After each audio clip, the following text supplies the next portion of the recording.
It has been 15 years since Aaron last stepped outside. After watching his mom die in front of his eyes, he sunk into a depressive state that made him sleep his life away. However, after experiencing a recurring dream of an old swordsman, Aaron suddenly felt an impossible urge to swing his sword. He enrolled in the most prestigious swordsmanship school on the continent to become the greatest swordsman, just like the man in his dreams. However, the only thing we know about this old swordsman was found in the diary of an old farmer. When the farmer was young, some mysterious hooded figure came to his village. He wasn't so special, but his eyes looked like they were filled with burning determination. For some reason, the farmer hoped he'd get rejected, but the village elder took the hooded man in, and honestly, the farmer didn't care. 4 days after the stranger's arrival, the man was so quiet that villagers would gossip about what he was doing in there, but the farmer still had no interest. 10 days later, some kids reported that the man was swinging his sword every day, but the farmer found that less exciting than peeling a potato. 2 months passed and the stranger continued to wield his sword, causing the villagers to gossip that he must be some kind of mercenary or a knight seeking revenge. Regardless, the farmer continued to mind his business. However, after 6 months of the exact same thing, the farmer decided he had to see him wielding his sword. After all this time, he must be super fast or super strong. You know, the typical zero to hero glow up or something. But when the farmer went to spy on him, he was sorely disappointed. That was the most basic NPC-level swordsmanship he had ever seen. This dude was wasting his time. The farmer assumed there must be some heartbreaking story as to why this man kept doing it, or maybe he watched One Punch Man. Whatever the reason, it was still stupid and pitiful, so the farmer left. A new family moved to town, and the farmer fell in love with a mercenary's daughter. After 2 years, they tied the knot, and it was the happiest the farmer had ever been. But that weirdo stranger still nagged at him and his thoughts. 5 years later, that strange man was still swinging his sword, while the rest of the village experienced happiness and sorrow. The farmer decided he did care, and he would check on the psycho every day now. Month after month, year after year, that guy swung his sword. Even in the winter, he simply did the same and continued his training. The farmer and his wife had a kid, and all the villagers celebrated with them, except that man that was no doubt still swinging his sword. On the 15th year, the farmer updated his diary and realized he hadn't checked in on the man that day. But what was the point? It was almost as certain as the sun rising in the morning, the moon at night. It was finally time for the farmer to give up his creepy stalking obsession. More years went by, and the farmer became a grandpa and the president of the village. He walked proudly around his village, thinking about how much it had changed except for one place. It had been 37 years, and the farmer was curious to see if he was still swinging. What he saw made him rush inside for the first time, but he was too late. The stranger's eyes were still wide open, but even in death, the stranger never let go of that sword. The farmer took away his body and closed his eyes, and his first and last words to him were hoping he'd go to a good place. At that moment, a blonde prince woke up from that strange dream. This was in the Pereira estate, where nobles of the kingdom come betraying. But even more famous than that are the children of Baron Pereira, at least according to the resident gossip girl. The daughter of the Baron, Kurl, had already become an enchantress at only age 11, a feat that was extremely rare to come across. However, as the other two knights praised Kurl's achievements, the last knight reminded them of her older brother, Aaron Pereira, aka the deadbeat noble. That acute waste of that stayed in bed sleeping till he was 15 years old. The knight said it was understandable, since he lost his mother right in front of his eyes. Suddenly they heard a commotion and turned to find second wife Amelia and Kurl. Kurl immediately scolded the men for slacking off, so they apologized and promised they wouldn't do it again. Kurl wasn't having any of it and insisted they'd pay for the one they did do, but Amelia stops her and says that's enough. She turns to the men with a calm but deadly aura and warns them to stop gossiping and return to their work. Once they leave, the men breathe a sigh of relief and go right back to gossiping, saying Aaron is nothing like the rest of his family. Meanwhile, for the first time in 15 years, Aaron can't sleep. Ever since he had that dream about the swordsman, his body has been itching for something more. One of the servants comes in to ask if there's anything he needs, but when Aaron says he wants to swing a sword, the man wonders what in the Twilight Zone is happening. Later at the Pereira training grounds, everyone gathered around to confirm the strangest gossip they'd ever heard. Aaron really got off his lazy Everyone wondered what happened to him, thinking there was no way he'd actually try training his swordsmanship. His servant tries to advise him to start out with a wooden sword and asks him to wait till he finds a sword master for him, but Eren can't wait. Eren stares at the swords on the wall, and when he sees the black one that looks most like the one in his dream, he chooses it. The gossip knight asks his friend to pinch his cheek to see if he's dreaming, but they suddenly stop to see what the young noble will do. Everyone stops to watch. The air is tense and Eren is determined. He lifts his sword and drops it like a pathetic loser who has been sleeping for 15 years. The other nobles saw it coming, but it was still shocking to be so underwhelmed. One of the boys suggests that he's suddenly changing because the son of the Geru territory emotionally violated him, and Eren had nothing to say in return. Now that the circus show is over, they decide to leave, betting that Eren will give up his delusions in 30 minutes. The servant heard those boys loud and clear, so to save face, he tries to convince Eren once more that he can't possibly train on his own and should wait till he found a master for him. However, Eren didn't hear a word he said. He was lost in thought about how all the muscles in his body were screaming from swinging this sword. And yet, despite the pain and the stumbling, he wondered why it made him feel relaxed. He realized that the more he tried to copy moves from the dream, the lighter at his heart felt like a weight was being lifted. Every time he swung, his bad memories faded away, so he couldn't stop himself. Suddenly his servant called out to him and begged him to stop for the day since the sun was about to set. Eren wondered what white powdered substance he was on when he suddenly collapsed from extreme exhaustion. He felt how dry his throat was, and when he looked up, he realized that the sun really had set, which meant he'd been swinging for hours. Eren asks his servant why he didn't leave him or try waking him up earlier, but the servant assures him he could never leave his side, but Eren wasn't responding to him for hours. The servant warns him not to push himself this bad the next time, but Eren says there might not be a next time. That night, Eren's entire body is sore, and he wonders what brain cell failure made him think he could copy the moves from his dream. He wondered how he could possibly fall asleep now, but in 5 minutes, the little snooze addict is back in dreamland, drooling his problems away. A few days later, Eren is still out of bed, gobbling down all the food he can swallow, while the servant stares at him like he's just seen Skibidi Toilet for the first time. Yes. He asks Eren if he intends to go to the training grounds that day, and Eren says yes. Ever since that first day, Eren has been having strange urges in his body, and though it was like you, he had to swing his sword around every day till his hand was sore. Eren wasn't sure what he was doing, but since he was learning a bit, he felt it wasn't a bad thing and he needed to eat up, so he had the energy to swing his sword all day. Meanwhile, those three knights are making a bet when an old man walks up to them, asking for directions to the training grounds. When they point out that it might be creepy for old men to play with their swords in public, the man assures them that he simply wants to watch. The men decide that an old fossil can't do much harm and offer to take him over there when they're done with their shift. Later, they all head over to the Pereira training ground and are shocked to see Eren is at it again on his 4th day. The grumpy knight loses the bet and has to cough up some gold coins as payment. The other guard brags about the humiliation Lord Garen dished out to Eren, saying that Eren would probably swing his sword for another week. Upon hearing this, the old man looked at Eren and thought he didn't look so bad. His swordsmanship was no doubt, and his arms were weak as almost as weak as his lungs, which could barely catch some air. But what was troubling was that he picked up swordsmanship for such a petty reason, which meant he'd give it up soon. Suddenly, a gust of wind swept by them, and when they looked up, they saw a griffin, an animal from legends. But more importantly, the person riding that animal, Kuril. Just so you know, a griffin has the body of a lion, the head of an eagle, and skin as strong as steel. But it doesn't exist. Well, it shouldn't, which is why these three knights are simultaneously themselves. As Kuril hops off the beast, the men marvel at her ability to make her own creations move and give them energy like they were alive. Kuril points at each of the knights, remembering they were the same slackers from the other day, and asks what they're doing there if they're on duty.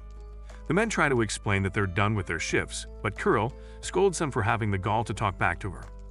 Eren interrupts and asks what's going on with her, so Kuril reluctantly asks him to quit doing stupid stuff like this. Eren looks hurt that she would say that and turns around to continue swinging his sword. Kuril immediately starts ripping into him, reminding him that swinging a wooden sword around won't change the fact that there's an Eren-sized dent in his mattress. When Eren doesn't respond, she continues by saying his swordsmanship is terrible, and that even the rookie twig over there could beat him in a fight. Before Kirill gives Aaron more reasons to see a therapist, Amelia shows up and tells her to stop bothering her brother and go with her. Kirill obeys, then Amelia thanks the guards for doing their jobs and tells Aaron not to overdo it. After they leave, the old man realizes that was the infamous Kirill Pereira, who felt like a storm passing through. Even despite this, Aaron remained focused on his training, so the old man decided to watch him for a few more days. That night, Kirill heads to Aaron's room holding something, when his servant stops her and tells her he'll be asleep. She said she had business with him, but he insisted that it could surely wait till morning. Then Kirill slowly turns around and shoots him an intense look, asking if he's really talking back to her. The servant saw his miserable life flash before his eyes and apologized before he turned into stone. Kirill tells him not to tell anyone else about her visit, since he knows what will happen if he doesn't. The next morning, Aaron wakes up to a cat playing music and a note right beside it. When he opens it up, he reads an apology from Kirill explaining that she was worried because he was overworking himself and not eating. She left a doll to help with his rest and told him to keep it a secret from Mom since she warned her not to go in. Aaron notices some writing on the back, and it turns out to be a little note from Amelia. She says to inform her if Kirill is being a pain, but she'll pretend not to know about the letter. Aaron realizes that his sister and Amelia still love him so much, even though he spent more time asleep than he has awake.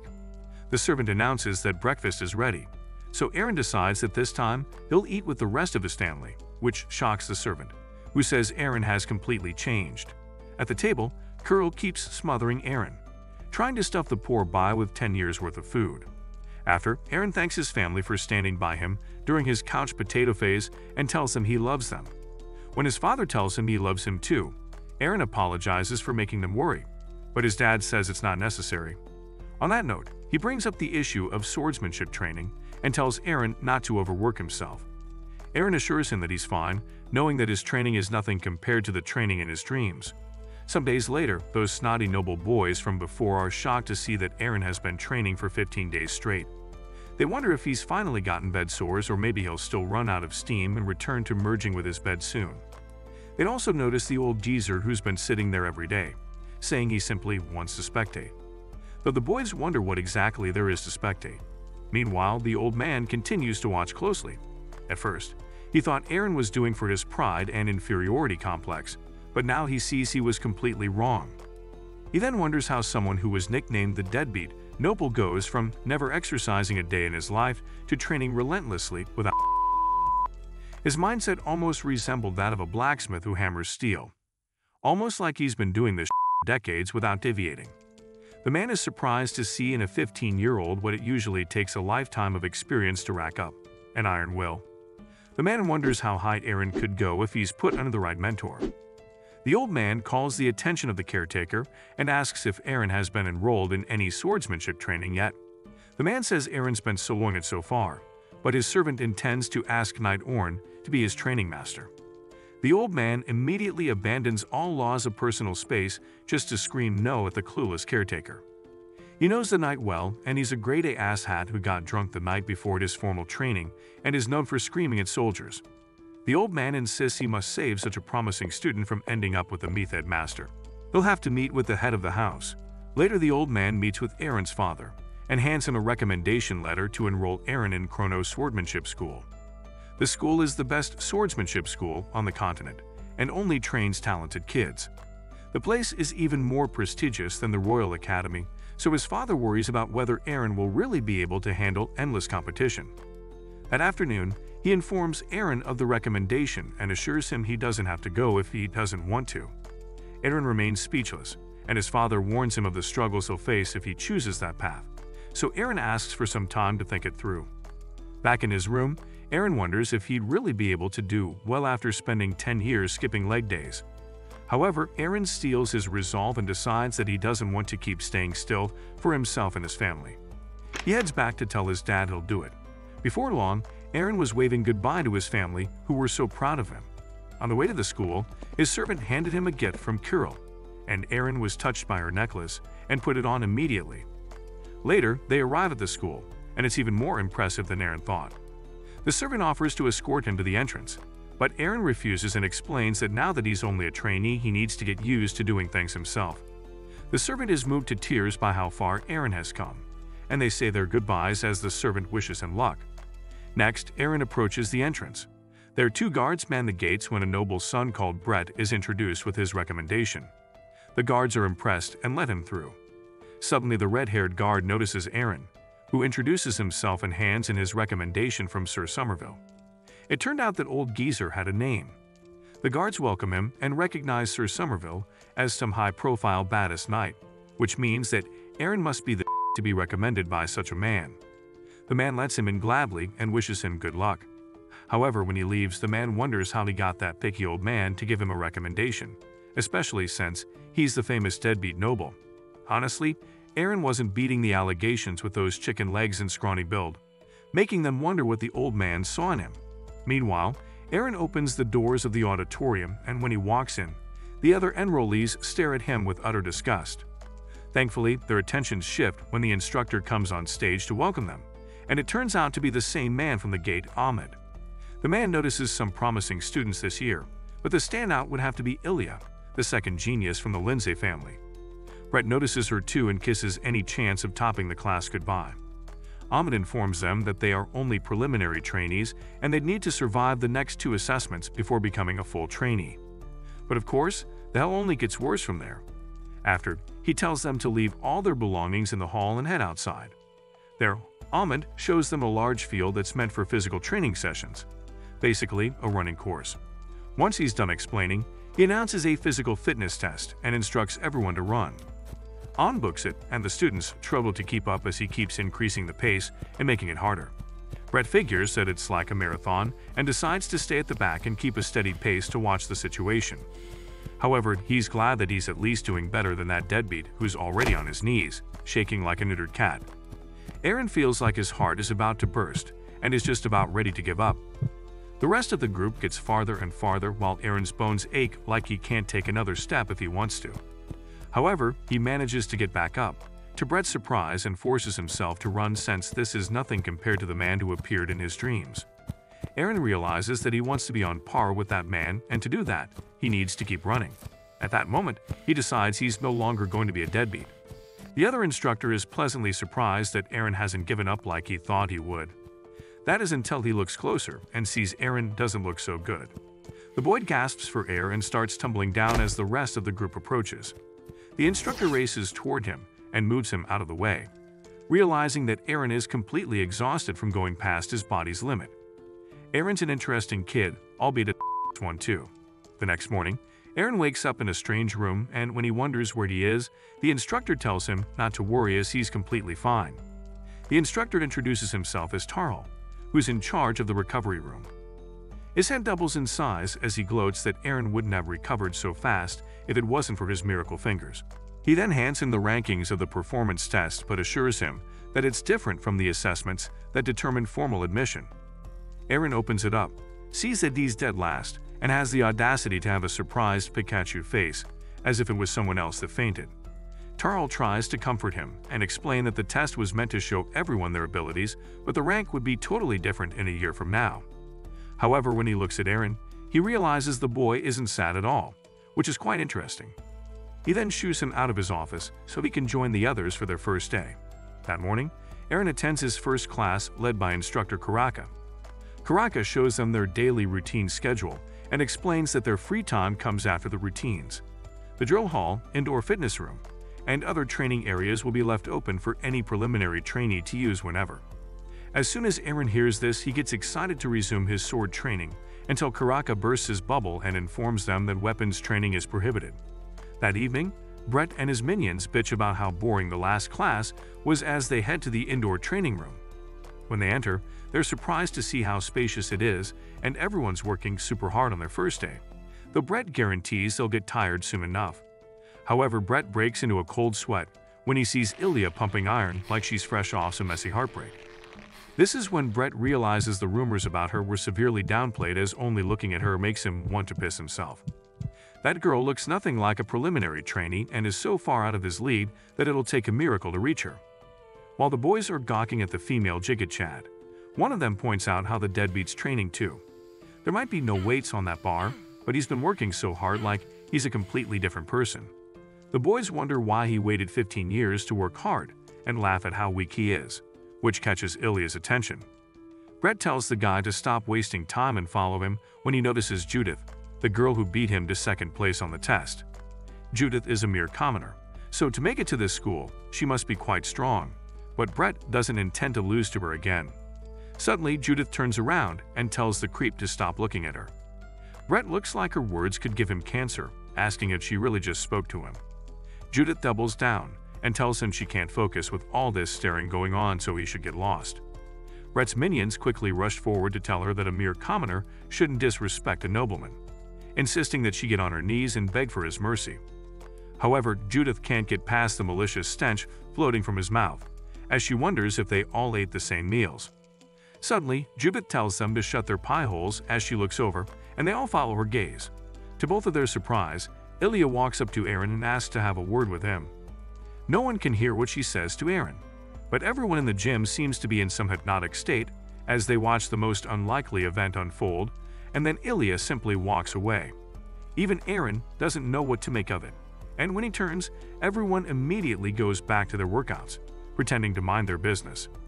Judith and Brett didn't hear a thing, so Judith got up, ignored the that were pestering her earlier, and walked over to Aaron, demanding to know what Ilya said to him. Judith thinks it's some kind of dumb joke when he claims Ilya simply taught him how to use the drill equipment. She asks what relationship they had before coming here, and if she's his girlfriend, but Aaron says that was his first time meeting her. With nothing else to go on, Judith gives up and leaves, telling him to stop looking like she gave him a wedgie or something. Aaron thinks that was weird and tries to get back to training when Brett walks over and asks to know what Ilya and Judith said too. A month later, Brett and his boys complain about repeating the same routines over and over while Brett looks over and sees Ilya still acting as Aaron's personal trainer. Brett tries not to worry about those two, but then again, he'll never win against Ilya if he just stays calm. On the other hand, he figures Aaron probably got into the school through backhanded means and could never reach his level legitimately. Ilya might be helping him now, but the moment he gets used to it, he'll fall back to his old ways. Brett heads to the tracks to train, aiming for a humble second place. There he finds Judith. His minions try to mock her, saying she has to work harder than they do since she's a mere commoner. But Brett doesn't buy it and decides to start running too. His friends are shocked that he's already starting, so Brett tells them if it's too much for them, they can follow slowly, but they ought to put in all their strength and follow him. 3 months later, the instructors look over the impressive progress of the students. As usual, the unrivaled trio still continue to train on their own, and even the deadbeat. Well, he's no deadbeat anymore. In next class, Ahmed announces that it's time for their midterm evaluation. He shows them the course they'll be taking and explains that they only need to finish it before the time limit. Most of the class calls it an impossible task, but Ahmed adds that it just consists of the things they've learned in their 4 months there and the rankings don't really matter. However, the Swordmaster said he'd reward the top 5 preliminary trainees himself, so that should be enough motivation to work hard. The test would begin exactly 10 days from then, so there will be no classes and everyone can spend their time training for it. After class, those kiss-ass boys tell Brett that he's got nothing to worry about, and sure enough, Brett is sure that he could make it to the top 5, and yet, for some reason, he's bothered by Aaron, who's been training non-stop like a madman. Later, Judith hits a new record in her training and calls it a wrap for the day till she looks over at Aaron bent over on the ground. That crazy bastard is training past his limits again. His physical abilities have greatly improved since he first came, and Judith wonders how the heck he's still able to go on. Judith clenches her fist and wonders how she could have less perseverance than an ex-deadbeat. She picks her weights back up and refuses to accept that. Some days later, the instructors watch over the students, saying that 30 people will participate in the test. The Swordmaster Ryan pops up, surprised at the number, and says he came to see for himself. The schoolmaster introduces himself to Karaka and asks how old he thinks he is. When Karaka says he's 52, the old man laughs at his flattery and reveals he's actually 90 but offers to double his salary for the compliment. The men know better than to believe this Walmart Dumbledore, since he's not even in charge of the finances. Ian turns to observe this year's trainees, who seem to be more intense than the previous years. When he looks at Ilya, Karaka explains she's the second genius of the Lindsay family who hasn't lost first place since the first day she's been there. However, Ian pities her and wonders why she's choosing to walk down the path of others instead of choosing her own. Next, Ein has a look at Judith, who he's heard so much about. However, he sees she's definitely overdoing it, and when he asks if they've tried to stop her, Karaka says she's the most stubborn trainee. Ein doesn't her abilities to be wasted by training till she collapses and heads over to ask why she's doing so much. Thinks she'll definitely listen to the master till they see him coming back without achieving anything at all. Ein admits that the girl is stubborn and refuses to quit it unless she gives him a good reason to. Next, Ein asks for Eren, so they point him out, saying he's been going hard for the last 30 minutes. Surprisingly, Ein tells them to let him be as long as he doesn't give up on himself. In that moment, he recognizes that Eren's mind has perfect control over his body. That night, Eren relaxes after that intense workout, reflecting on the weird things that have happened in the last month. The people who mocked him are now conscious of him, while the buffest girl there is helping him. But Eren tries not to think too hard and get some rest. Suddenly, he finds himself sinking into the familiar embrace of the red-bed woman. He knew they were in his mother's arms, and yet they were just as warm as ever. Eren thought it might be nice to keep sleeping there forever and go back to being a deadbeat. But suddenly a bright light pierced through Eren's darkness and cut through the red woman's cloak, revealing the tip of a sword. It was the swordsman from his dreams, towering over them, causing Eren to walk toward him. The red woman tried to pull him back to her, but Eren held her hand and thanked her for everything. Now he needed to go. Eren woke up overflowing with a different aura from before. He knew he couldn't stay in bed, not with the burning determination flowing from him. On the day of the test, Eren shows up to the testing grounds looking worn out.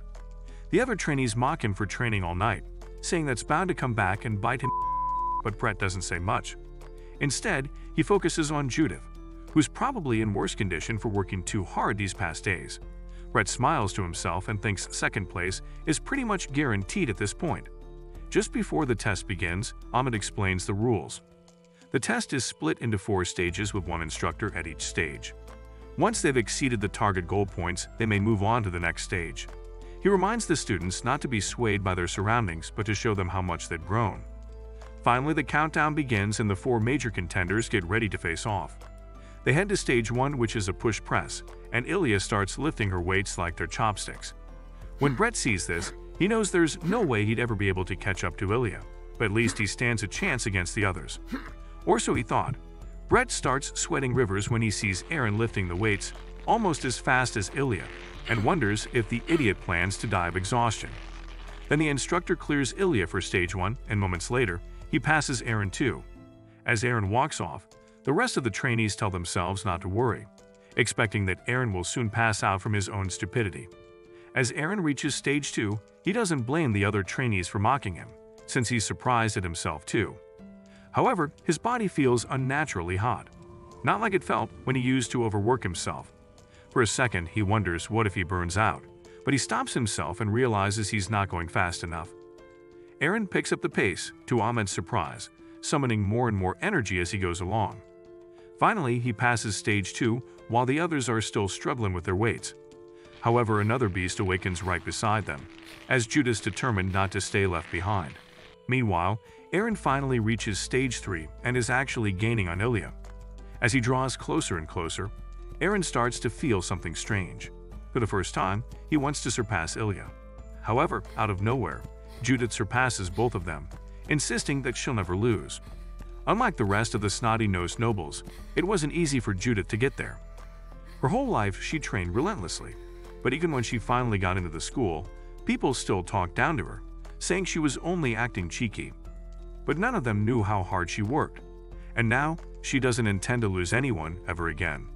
Those words continue to ring in her head as she dives into the water and starts the final stage. However, as she swims across, she suddenly pulls a muscle in the worst timing ever.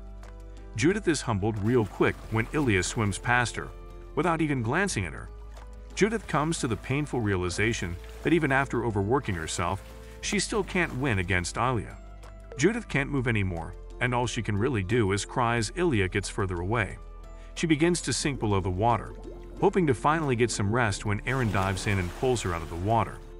Judith coughs up the water she drank, and when she opens her eyes, she's surprised to see Eren. Judith asks him what the heck he's doing, but Eren tells her they're almost back on land. When they get out, Karaka comes racing down and tells Eren to get back out there and leave it to him. Meanwhile, Brett and the rest of the trainees already caught up and started the last stage. Aaron turns back to finish the race while Judith watches him, and as she loses consciousness, the last thing she thinks is what an idiot that guy is. Afterward, some trainees cry about being unable to keep up, so Karaka tells them they still have the second evaluation, which has much lower standards. The boys are happy to hear this and run off, having hope again. Then the instructors discuss how something's different this year. Though there are a lot of talented kids, the standout of the midterm event is the hero of the day, Aaron, who ranked 34 out of 35 successful candidates. However, the students don't see it that way. One of Brett's doormats thinks it was a stupid thing to do during an evaluation, but thanks to that, he got 5th place. Brett congratulates him, so he returns the compliment and congratulates Brett on getting 2nd place, but Brett doesn't look too pleased. He knew that the performance Aaron put up wasn't something he could catch up to, and if Judith hadn't burnt out, he would have been 4th. It was his total defeat. The next day, Aaron's back to his usual training when Ilya walks up and asks him why he did what he did. When Aaron realizes she's referring to the Judith rescue, the only explanation he can come up with is that he just felt like he had to. Ilya insists that his logic makes no sense since one of the instructors could have saved her instead. She can't understand why Aaron would give up a reward from the continent's greatest swordmaster. Even worse, because of this, Aaron will definitely become the laughingstock of the school again. But Aaron already knows he's been called a deadbeat noble. However, after feeling stuck in a swamp for several years and never trying to get out, his loving family reached out and pulled him out. Since he was able to get up with the help of his loving family, he couldn't pretend not to see someone else drowning in front of him. That's why he did it. Ilya doesn't seem impressed with his answer and turns away, asking if he really never used a sword until last month. She then explains that physical training is different from sword training, which requires skill, and now he's missed an opportunity to have the swordmaster guide him. Because of this, she won't help him anymore, even if he becomes the laughingstock, so she hopes he doesn't regret it. Before she leaves, Aaron asks her why she helped him in the first place, which catches her off guard. She says she's not sure, but she disliked people who spoke about others without having a clue about them. Later, the students gather round to hear the announcements on the evaluation. A total of 113 students pass the 2 evaluation tests, but on stage are the first 5 students from the first evaluation who will receive a reward from the swords master.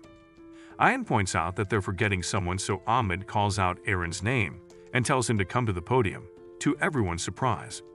Ayan explains to the students that competitions are fun and allow you to accomplish surprising achievements, but if you get too invested in it, you might miss what's right in front of you.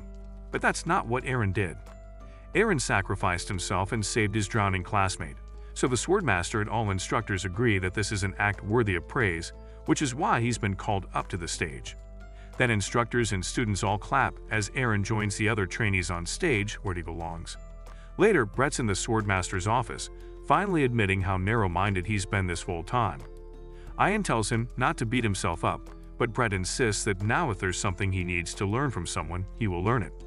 As he leaves, Ayan notes that Brett is a great talent who's committed to overcoming his own shortcomings. Plus, he's got great leadership skills too. If he was in a different year, he would have gotten first place, but not with the likes of Ilya in this year. It's Ilya's turn, and for her prize, she asks Ayan for his guidance. Surprisingly, Ayan advises her not to be swayed by others and to live her own life. He thinks she should go back home and learn the way of their sword instead. However, Ilya insists that she wants him to teach her, and Ayan realizes he was an idiot to think she would listen. He lets up and says they can train in the office since it's pretty large. Finally, Ayan meets with Aaron and asks if there's any reward he'd like. Even if it's not a physical item, he's free to ask. Ayan waits expectantly for his answer, and Aaron simply asks how he can reconcile with someone.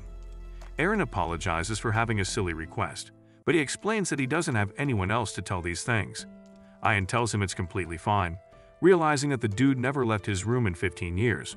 No wonder he's got the social skills of a turtle. However, someone must have reached out to him while everyone else was mocking the kid, so Ayan asks him to explain the full story. A while later, Aaron thanks the man for his advice, and Ayan's glad that a fossil like him can still give relevant advice. Although Ayan's pretty surprised that Ali is the one who befriended Aaron. Maybe pigs will fly someday. Ayan then says that he can't just send Aaron off with a few words as a reward, so he tells Aaron he can ask anything about the sword he wants to know.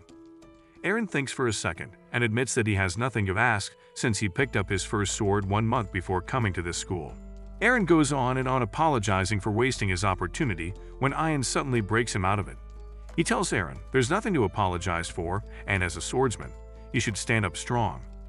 Ian agrees to postpone his reward for another time when Aaron feels he's not good enough, or Ian thinks it's necessary. Aaron thanks Budget Dumbledore and walks out while Ian watches from above, thinking how special he is. However, there's something different about Aaron. For someone who knows nothing about swordsmanship, he doesn't look anxious or nervous, almost like he's getting assistance from someone. Ian notes how Aaron actually reminds him of another special kid he used to know. She had overwhelming talent and an unpredictable personality, but they both give off different auras. Later, Aaron is back to the only thing he does when Judith walks up to him and asks if he's going to start swinging his sword since sword training starts the next day. Aaron wonders why she's talking to him, so Judith fumbles and stammers till she finally brings herself to thank him for saving her. She promises to repay the debt, but Aaron assures her that it's fine. Now that it's cleared up, Judith suggests they stick together. Aaron can't believe his ears, but Judith insists that they can eat lunch together and practice sword training together. She punches Aaron in the arm to show fondness, but when he doesn't respond, she brings out the demon face, scaring Aaron into agreeing. After she gets what she wants, she leaves him to it, saying his big sister will be taking her leave. She's 3 years younger than him, but he doesn't mind the harassment. After that, Judith and Aaron start spending loads of time together, and it's like Judith becomes a whole different person. As usual, Brett's minions have something to say about their new friendship, but Brett's more focused on Aaron and Ilya. They've been distant lately, and Brett wonders what could have happened. Finally, Ahmed calls their attention to announce the beginning of sword training classes. Now that they can see the effect of their 4-month training, he gives them the chance to handle any wooden sword for the next 2 hours. Judith picks one up, and when she swings it, she's surprised that she has better balance now. The instructors look proud that they weren't just wasting their time, and even Brett can feel the difference in his technique. Suddenly, he looks over at Aaron, and so does the rest of the class, including Ilya. Aaron walks straight to a fat sword like the one in his dream and grabs it like he's on autopilot. Then he lifts it over his head and swings it, releasing a gust of wind that shocks the others. Everyone stares, including the instructors, who recognize that though it's a bit rough around the edges, it's almost close to the standard sword-holding stance. The doormats begin to mock him for trying to act cool while he's just ignorant, but Brett walks past them, heads straight for Aaron, and challenges him to a duel. Everyone's shocked except Ian, who looks kind of amused. Aaron looks to Ian, who stares right back at him, and Aaron accepts the challenge. Brett and Aaron prepare to face off when Ahmed scolds them since duels are meant to start after sword training classes. Karaka wonders why Brett would want to duel Aaron when he clearly has no experience, but Ian steps in and tells the instructors to allow it this time. The old man then stands between the boys and tells them to speak up if they feel they're in a dangerous situation. When the boys agree, he tells them they may begin. Brett goes on the offensive and races toward Aaron to strike. The strike nearly misses Aaron's head, but Aaron manages to block the next one with his sword. Aaron's taken aback by how much more skilled Brett is, but Brett doesn't let up and goes for another strike, which Aaron narrowly dodges again. Aaron stays on the defensive as Brett rushes him with strike after strike, but everyone's surprised that Aaron's even lasted this long. Judith looks toward them angrily as she realizes Brett's testing Aaron. Meanwhile, Brett sizes Aaron up, commending his reaction speed but pointing out his balance whenever he uses his sword. His posture and efficiency are also terrible, which makes Brett wonder if this dude wants to be a swordsman at all. He just more than he expected. Next, he decides to test his power and rushes forward head first. When Aaron sees this, he finally has an opportunity to use the only move he knows, and when Brett sees his sword heading straight for him, he realizes Aaron looks different from before. He quickly does a side step and attacks from the side, knocking Aaron's sword away. Now that Aaron is defenseless, Brett draws his sword to his neck and ends the duel as the winner. Later, Tarhal announces that based on their swordsmanship test, the class will be divided and lessons will begin the next day. He calls out 10 people, including Ilya, Brett, and Judith, as part of Class A. Since they're the cream of the crop, their lessons will be more difficult than other classes. Next, he calls out the 2 other classes, B and C, but Aaron's name isn't in anyone. It turns out Aaron is in a class of his own, Class F. Later, Judith laments about what Brett was being by challenging him like that. She then tells Eren not to be discouraged as they can still beat him in the final evaluation. Suddenly, she notices him staring and asks why. So Eren asks her not to be so concerned about him. Judith goes red in the face and denies being concerned as she hits him in the arm. Meanwhile, Brett rests after an intense day and thinks back at his duel with Eren. He really tried to take on his sword directly, but it was like his legs moved away on their own. At that moment, Eren's eyes looked unbreakably strong, like he put 100% focus on his vertical slice. Now, Brett wonders what kind of expression he has when he swings his sword. At the same time, Brett starts his sword lessons with Tarhal, who asks him if he knows any move other than the vertical and horizontal slice. When Tarhal realizes the kid doesn't know, he asks him what he thinks he needs to level up with the rest of the kids who started using swords much earlier than him. Eren asks if it's hard work, but Tarhal swings his sword in front of him and tells him it's talent. In Eren's case, he can't afford to rely solely on hard work since he's several years behind the others. Tarhal gives him 1 week to familiarize himself with basic sword skills. If he passes, he'll be bumped up to Class C, but if he fails, he'd simply keep training in Class F. But between the two of them, Tarhal advises that if he doesn't have enough talent to learn it in a week, he might as well leave the academy. Eren's pumped up and promises to give his best, not that Tarhal thought he'd give any less. For the next week, Eren works closely with Tarhal to master the basic forms.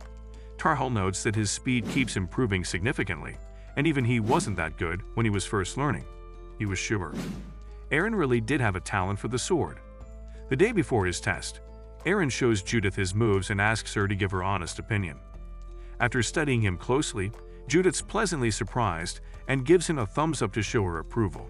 The next day, Tarhal heads back to the recovery room, and when he's asked why he's back so early, well, it's because our man made it to Class C. Days later, Judith stuffs herself like a Thanksgiving turkey, and when she sees Eren's not eating as much, she tells him his nutrition replenishment is very important. At that moment, Brett and his handbags walk past, and one of them makes fun of Judith's appetite, calling her a hippo.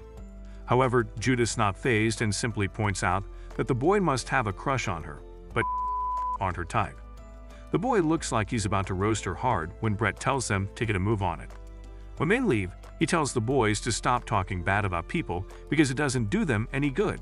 Meanwhile, Judith points out that Brett's been pretty tame recently, but Eren loses focus when he sees Ilya passing close by. Judith asks why they've been cold to each other lately and whether they had a quarrel, but Eren denies it since he can't exactly classify it as a quarrel. Eren then asks if Judith has become friends with Ilya, since they're in the same class, but Judith explains that nothing has changed. Ilya is still the GOAT, and everyone else feels so inferior and overwhelmed by her presence that they don't try to approach her. However, Ilya apparently goes to Soyan Armory every evening and practices her family's swordsmanship style. Judith then teases Eren and tells him to reach Class L ready so he can finally play with Ilya. Later on, Eren practices his swordsmanship with Judith, while Brett observes them from afar. Judith swings at Eren with everything she's got, and Eren is just able to dodge and block. Eren acknowledges that the Thanksgiving turkey's level is pretty freaky as he struggles to fend her off. When Eren sees an opening, he goes in with his signature vertical slice, but Judith can see it from a mile away and braces for impact. However, Eren proves he's not a one-trick pony and switches to a side attack, which Judith is narrowly able to block. Then she tells Eren to watch closely as she turns the tables on him and knocks him all the way across the room. After Eren gets his ass handed to him, Judith tells him he's improved a lot even though he's not quite at her level yet. Judith suggests they call it a day and teases Eren that Ilya will be all alone at Soyan Armory right now. Sure enough, Ilya was out practicing her special sword style till she sensed a disturbance in the force and turned around to see Eren. Eren shyly says hi, but Ilya immediately asks what he wants. Eren says he has a letter and a gift for her, and when she asks why he's giving them to her, he tells her about his little sister. Neither of them is very good at dealing with people, but whenever they have a misunderstanding and quarrel, she'd leave him a letter and gift at his bedside the next day. Since he sucks at expressing himself too, he figured he'd rip off her idea and write a letter too. Despite his wholesome explanation, Ilya asks if he thinks this would get her to help him again, so Eren apologizes for interrupting her training and leaves. Later that night, Ilya reads the letter and can't help but smile at how childish it is. She then glances at the gift bag, and when she looks inside, She finds a bracelet, but not just any bracelet. An Amaradanis. For the first time, Ilya starts to sweat and panic. But she takes a second to regain her composure and considers that she might have overreacted with Aaron. The next day, Judith and Aaron get ready to resume their practice when Brett suddenly walks up to them. Judith wonders if he wants to start a fight, but he tells her that he has something to tell both of them. He then faces Aaron and tells him he wants to train with him from now on.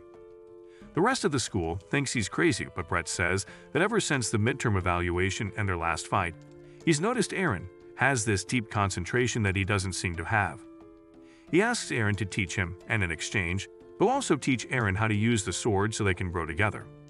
Judith walks up to him, demanding to know what stunt he's trying to pull, especially after embarrassing Aaron with that duel earlier.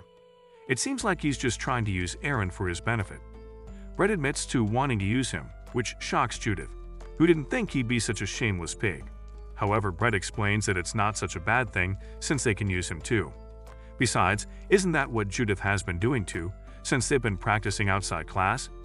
Brett tells them that this is an opportunity, and for him, he wants to learn and compete with as many people as possible to gain experience. The bystanders can't believe someone from class A would suggest that to a Class C cannon fodder. To Judith's surprise, Aaron accepts Brett's proposal, but he wonders if Brett would really be able to learn something from him when he's so incompetent. Brett assures him that he already has something that he doesn't. Brett had spent a lot of time wondering what exactly made Aaron so different from him, but then it finally hit him.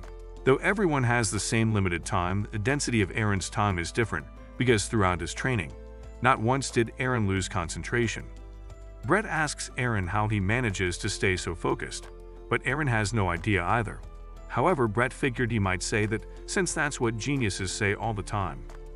Aaron tries to suggest that he's no genius, but Brett insists that from what he can see, he most definitely is. Brett turns to leave for his private training and asks Judith if she'll train with him the next day, but Judith insists that she never agreed to work with his weasel face. Brett remains unfazed, but he gives Aaron one last advice and tells him not to put himself down with his words. He reminds Aaron that he was born into a family of noble blood, and though he didn't realize it at first, but Aaron has shown enough acts to prove that and be proud. Judith almost barfs as Brett walks away while Aaron stares gratefully. Days later, Brett starts training Aaron and pointing out all the flaws in his swordsmanship. After they're done, Brett asks Judith if she'd like to duel him, but she angrily denies his offer. Brett asks Aaron how long it'll take to wear her down, so Aaron says since she isn't cussing him out, he'd give it a week. Later, Judith and Aaron have lunch together when Ilya walks by and tells him she read his letter.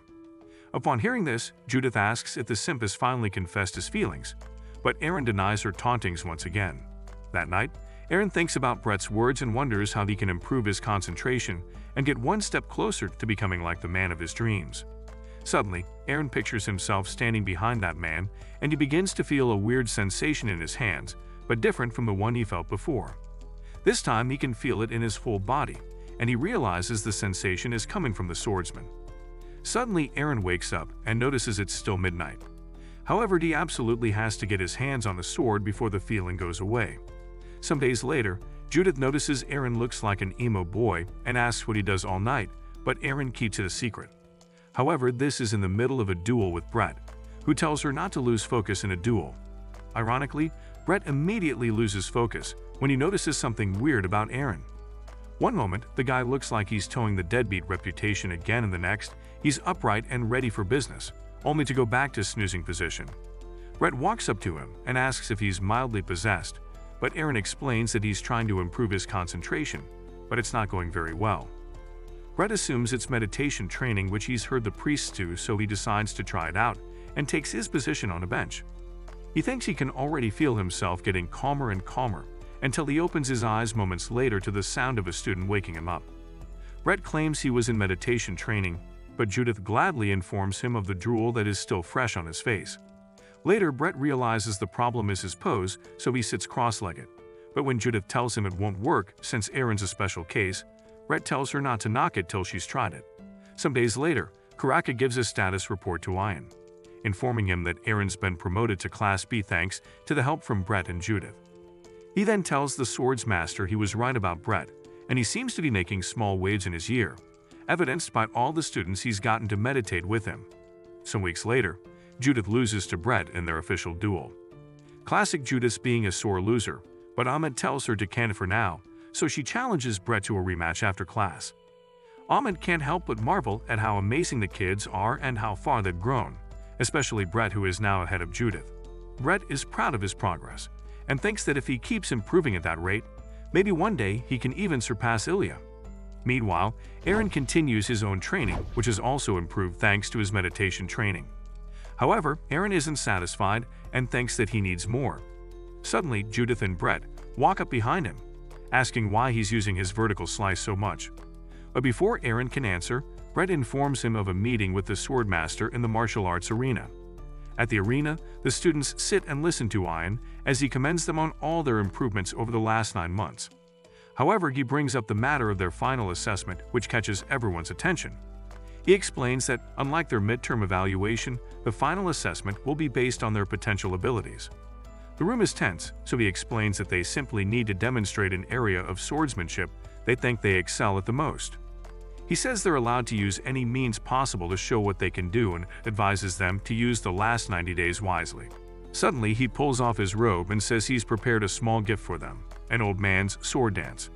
Ian closes his eyes to focus, and when he opens them, he immediately swings his sword so fast that a bright light follows after it. Ilya and the other students watch as the old man displays the most brilliant swordsmanship they've ever seen, almost like it's magic. The old man stares sheepishly as he wraps up his dance with a final forward thrust, effectively blowing the minds of his students. After finishing, he wishes them good luck and walks away, while the students struggle to understand what the heck they have just seen.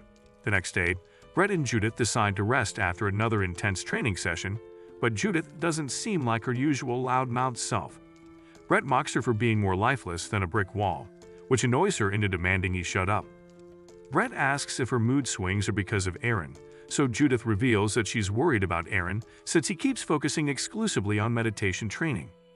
Brett assures her he'll be fine, but Judith wonders how he could possibly know that, so he points out that the criteria for the final assessment is potential ability, not current, and who has shown the greatest potential and growth in the last 9 months.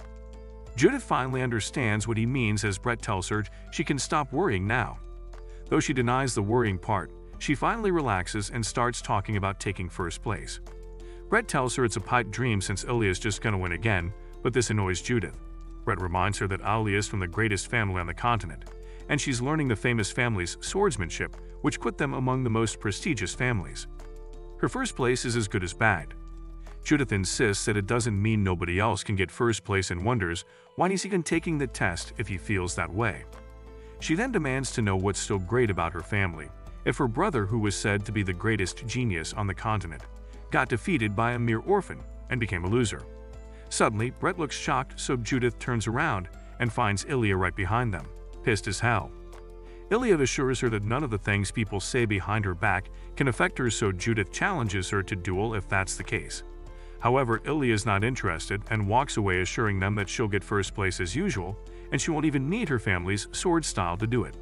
This time, Brett is annoyed by her words and tells her to wait. He asks if Sky Sword is the legendary name given to their technique by the Dragon King from 400 years ago. But Ilya wonders what he's on about. Brett says he's always wanted to see it for himself, but Ilya insists that will never happen. So Brett promises her that if she doesn't show him the Sky Sword style, he'll take her first place. Meanwhile, Eren's still out practicing his swordsmanship, but lately, it feels like the swordsman of his dreams has been moving farther and farther away. He decides to try meditating again and sits in the cross-legged position till it finally hits him to try meditating while holding his sword. Meanwhile, Brett finds his ex-dormants training hard and compliments them, so they tell him it was all because of what he said to Ilya that day, which greatly impacted them.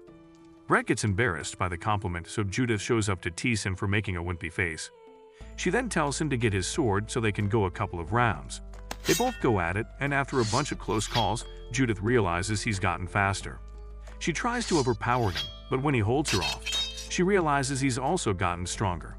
She then thinks that it might actually be possible for him to surpass Ilya and get first place.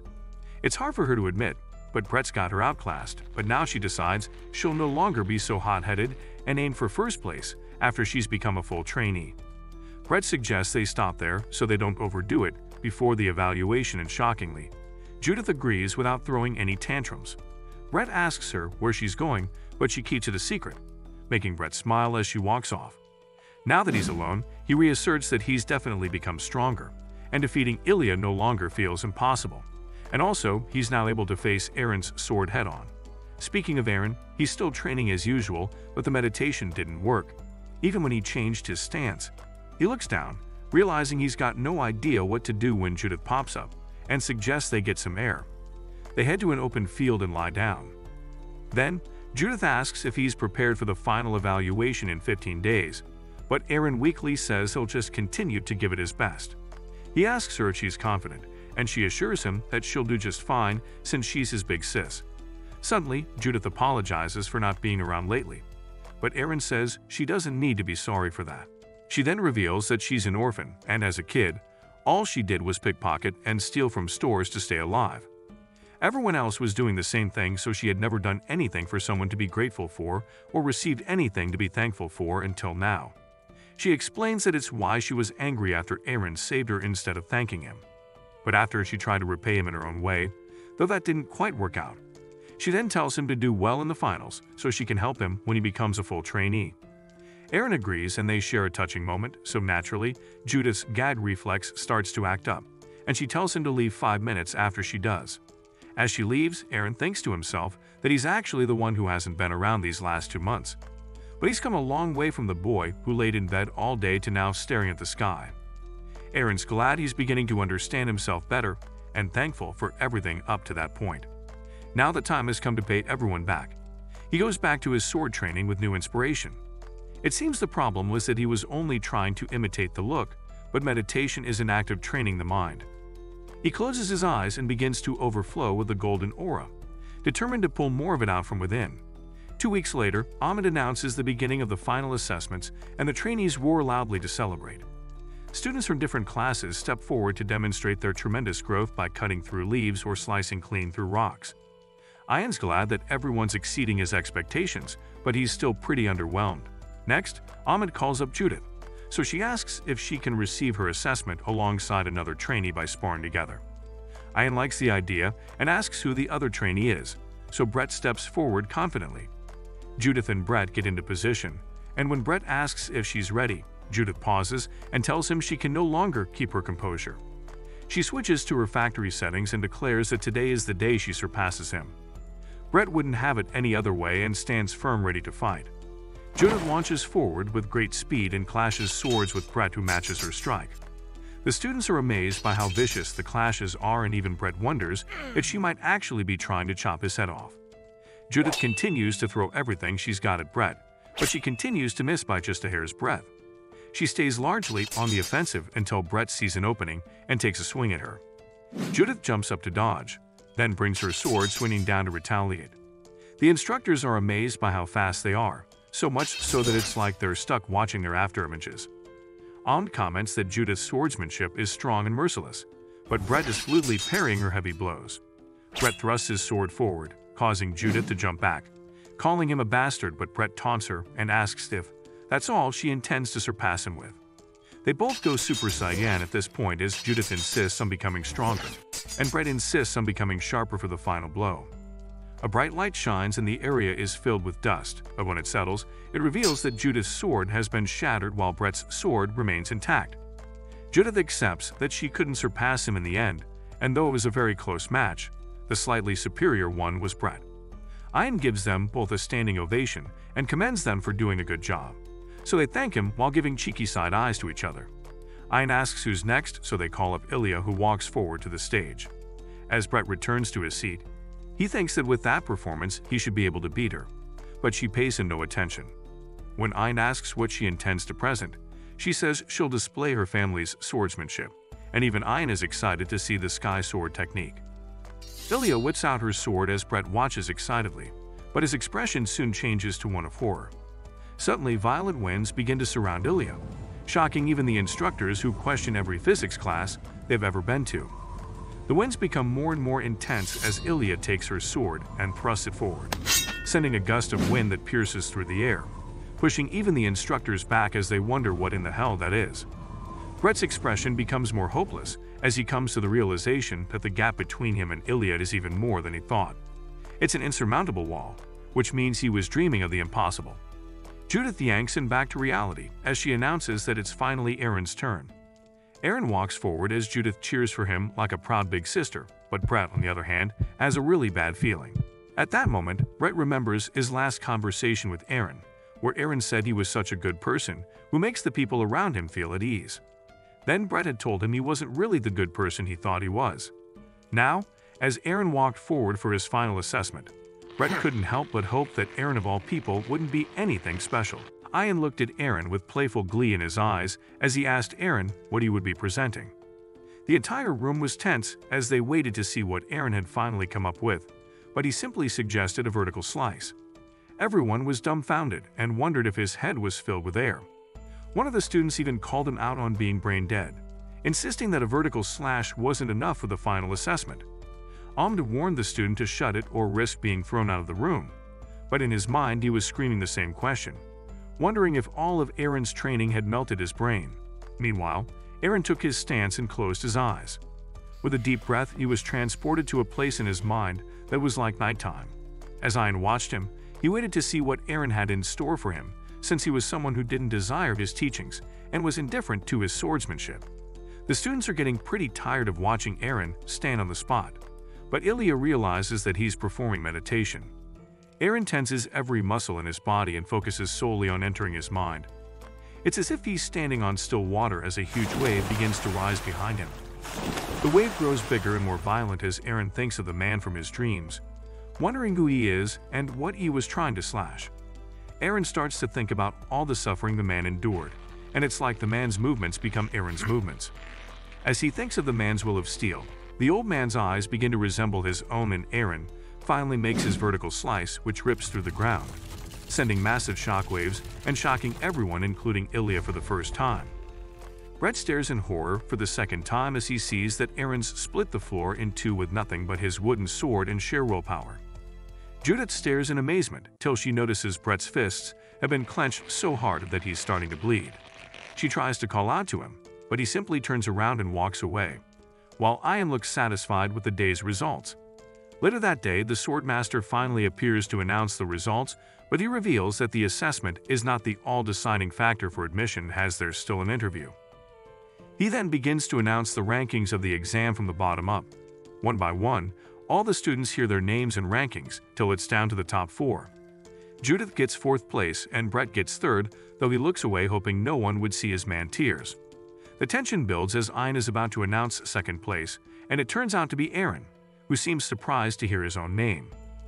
Ilya takes 1st place as promised, and Ian tells them to get some rest till they're given more information on the final interview. Later that day, Ilya heads for the drill hall, unsurprised to find Aaron back at his training already. They both sit down awkwardly, and Ilya commends him for getting quite strong. She admits that even though Brett and Judith are formidable opponents, she's never felt like she's being chased by someone. Now, even though she barely made 1st place, she's not mad, as it was actually fun for her to get intimidated by Aaron's sword.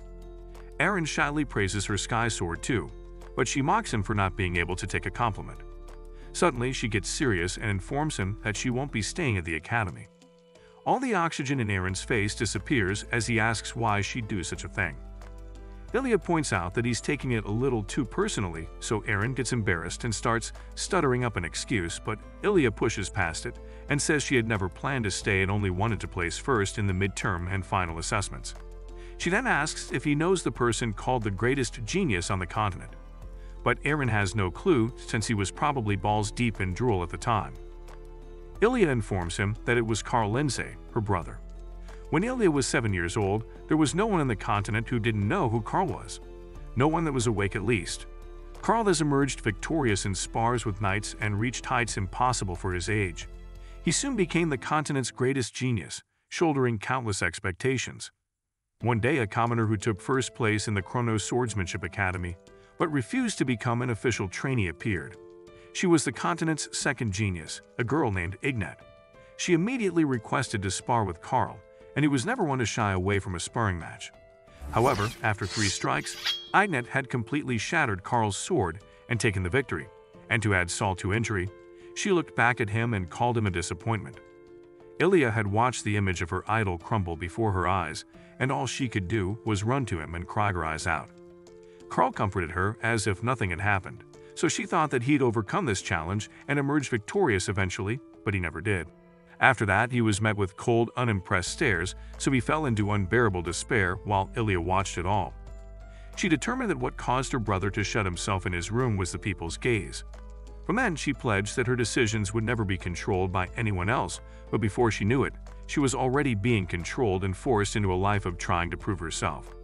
The reason why she entered the academy at 12 is because Agnet entered at 13. She wanted to become a knight by 14 because Agnet had become one by 15. But now, she's decided to screw it all and stop chasing after someone else. And it's all thanks to a blonde, blue-eyed, empty-headed idiot named Aaron. After seeing the ex-deadbeat ignore the haters and follow his own path, she decided that she would also follow her own heart and one day become a master. After her speech, Aaron tells her how amazing she is for looking for a world beyond the academy, unlike him, who still doesn't have a clear goal. Ilya tells him not to be silly and to work harder, warning that if he doesn't, she'll widen the gap between them in an instant. As she leaves, Aaron can't help but wonder if he's really okay with the way he is now. Meanwhile, back at the site of Aaron's badass debut, Red stares into the partition. Judith shows up behind him and asks him to join her for a good old sparring session, but all that Brett can bring himself to say is that he's quitting. He laments that someone who just picked up the sword could exact this much power after 1 year of training while he's been training for several years. He's lost all hope of reaching his level and assumes it's probably only for the chosen ones. Brett thanks Judith for everything till that point and starts to leave till Judith pulls him back and decks the sob story out of him. Brett falls to the ground and demands to know why she'd do that, but she scolds him for being unable to dodge her punches after dodging all of her slashes. She continues to go to pound town on his face as she asks how she should feel if she can't even surpass a coward like him. She hits him one more time as she asks what everyone else in the academy should think. Are they all just wasting their time? Once she's done, she tells him she ought to be proud that he got the chance to beat the continent's greatest swordsman while he was young instead of running away for a matter as trivial as this. She walks off angrily, but she's actually almost as sad as Brett is. A few days later, Ilya stands before the swordmaster who asks her if she's satisfied with getting what she wanted. Ilya says she is, but it's not only because she got first place. Ian can see there's something brighter about her now, so he wishes her well and she thanks him for everything. Next up is Brett, and Ian can't believe he wants to quit given his impeccable results, remarkable growth, and Ian's personal expectations for him. However, Brett insists that he no longer has confidence in himself, and when Ian sees how dead his eyes look, he tells him to do as he likes in hopes that the universe would face slap some sense in him. Last up is Aaron, and Ian commends his incredible performance at the assessment, saying it was the most surprised he's ever been. He then says he's got a proposal for Aaron, but first, he's got to answer an important question. Ian looks him dead in the face and asks him what his reason for swinging his sword is. Aaron repeats the question, remembering the swordsman in his head, and begins to stutter, not knowing what to say. Amin tells him not to overthink it, and any reason is fine as long as it's not against moral policies. However, Aaron still turns up with zero answers, causing Ian to point out that he didn't walk down this path of his own free will. Aaron's surprised to hear this, but he admits to it. Ian adds that he always thought it was strange that even though Aaron was the most diligent trainee, he never showed any emotions natural for a swordsman of that caliber. Brett was happier than anyone else when he felt his swordsmanship improving. Judith was furious when she fell behind Brett, and every other trainee either felt sad or happy. But Aaron continued to display the emotional ronge of a teaspoon. Ian suddenly asks if Aaron's imitating someone, and when Aaron admits to this, Ian's surprised that he could make it all this way just by imitation. He decides not to ask who it is. However, he tells Aaron that if he doesn't have his own reason to swing his sword, he has no reason to stay at the academy, as it's a place for finding purpose. Shocked, Aaron thanks Ian for his final advice, but Ian tells him to slow down, wondering who said anything about it being final. He then asks Aaron if he can take a drop of his blood, and after Aaron gives his consent, he drops his blood onto a golden plaque naming Aaron an official trainee of the school. Ian gives Aaron 1 year to find his way of the sword, and Aaron promises to return in a year. Later, Ilya tells Aaron to come to visit her when he has time and hands him a Lindsay family insignia to show to the gatekeeper when he arrives. She says she'll give him flowers when he arrives, and when Aaron wonders what that means, she explains that she grows the same flowers that are engraved on the bracelet he gave her. Though she'd rooted them all when she was 7, she plans to plant them again and tells Aaron to visit when they're in bloom. Suddenly, Judith interrupts and asks what the shiny trinket is, hoping to cop one herself. Ilya tries to weasel her way out of it, but even she's no match for Judith's lack of self-awareness and eventually succumbs to handing her one. After, Judith apologizes to Ilya for talking bad about her family, saying she was jealous because she didn't have any family of her own. Ilya also apologizes for ignoring her, and Aaron smiles at how chummy everyone's gotten. Suddenly, they notice Brett walk out, so Aaron races to him to ask why he's dropping out. Brett plays it off as hard to explain, and Aaron tells him that everyone's got their own circumstances.